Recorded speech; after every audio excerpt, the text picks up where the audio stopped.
dengan sibuknya. Dan yang kedua, kita melihat Maria. Apa yang dilakukan Maria?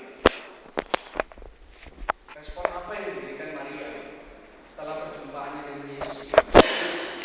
Ia duduk dan Maaf ya teman-teman. Tadi aku udah ngerekam sampai 23 menit berapa detik itu, tapi malah jatuh HP-nya. Jadi aku nggak bisa ngerekam lagi. So, aku harus buat lagi. kamu duduk di sini mendengarkan saya. Yesus tidak berkata demikian. Tidak salah bagi Marta untuk melayani Yesus. Hanya saja ketika Marta mulai merasakan diperlakukan tidak adil. Saudara saya duduk diam, sedangkan saya hanya melayani. Tuhan adil tidak sih? Tuhan gak peduli sama saya yang sedang melayani dengan sibuknya. Sedangkan saudara saya duduk diam mendengarkan Tuhan tidak membantu saya. Suruh Maria untuk membantu saya. Itu yang dikatakan Marta. Kemudian Yesus berkata, hanya satu saja yang perlu. Hanya satu saja yang diperlukan. Yaitu Maria sudah mengambil bagian yang terbaik yang tidak akan diambil daripadanya. Bapak Ibu Saudara, kita bisa melihat kerinduan Yesus untuk dilakukan. Respon apa yang diinginkan Yesus untuk kita lakukan? Bukan yang seperti Marta lakukan, melayani dengan sibuk sehingga dia merasa diperlakukan tidak adil. Tetapi apa yang dilakukan Maria inilah yang Yesus inginkan.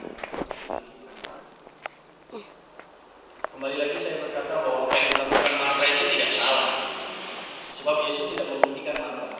Tetapi ketika Marta merasa diperlakukan tidak adil, merasa lelah, dan kemudian dia menegur Yesus yang merasakan bahwa Yesus tidak peduli dengan saya.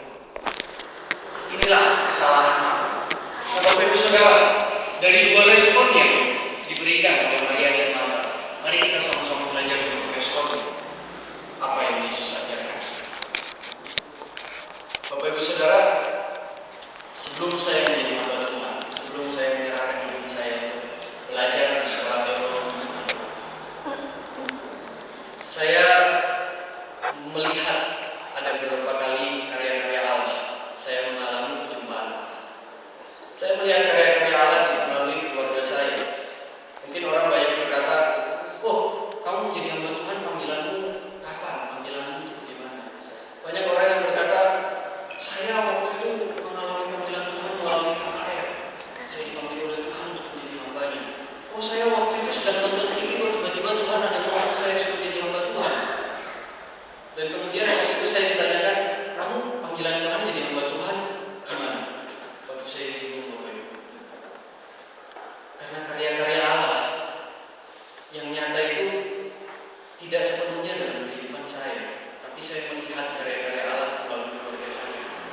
Bagaimana keluarga saya dituntun oleh Allah, dan saya melihat jelas bahwa memang Allah yang menuntun keluarga saya hingga sampai saat ini.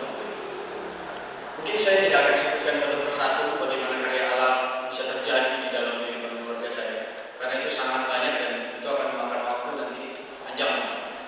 Tapi saya menyatakan bahwa memang karya Allah nyata dalam kehidupan keluarga saya, dan saya menyaksikan itu, dan itulah yang membuat saya menyerahkan diri saya untuk menjadi hamba Tuhan, melayani Tuhan sepenuh waktu. Yang terpenting Bapak Ibu Saudara, bukan bagi saya, bukan bagaimana saya sekarang melayani, tapi respon saya kepada Allah sebelum saya memutuskan untuk melayani, yaitu saya mendekatkan diri kepada Tuhan. Mungkin Bapak Ibu Saudara, keluarga saya hadir saat ini. Bapak Ibu Saudara jika ketemu bisa tanya, kalau misalnya mau bertanya, Gerald itu dulu orangnya seperti apa sih sebelum dia memutuskan untuk jadi hamba Tuhan?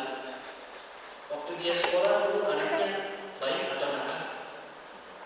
Ya saya bisa berkatakan sekarang, saya bisa mengatakan bahwa sekarang saya berdiri di sini sebagai mahasiswa praktek di sekolah teologi, tetapi yang dulunya saya tidak baik-baik amat. saya anak yang nakal, mungkin sering membuat kecewa hati orang tua saya. Mungkin juga bagi teman-teman saya, wah, Viral ini anak yang nakal. Viral ini, apalagi setelah saya berkata bahwa saya memutuskan untuk jadi hamba Tuhan, banyak orang yang heran, Bapak Saudara. Hah, heran jadi hamba Tuhan? Yang benar aja. Banyak orang yang bahkan menggunakan ekspresi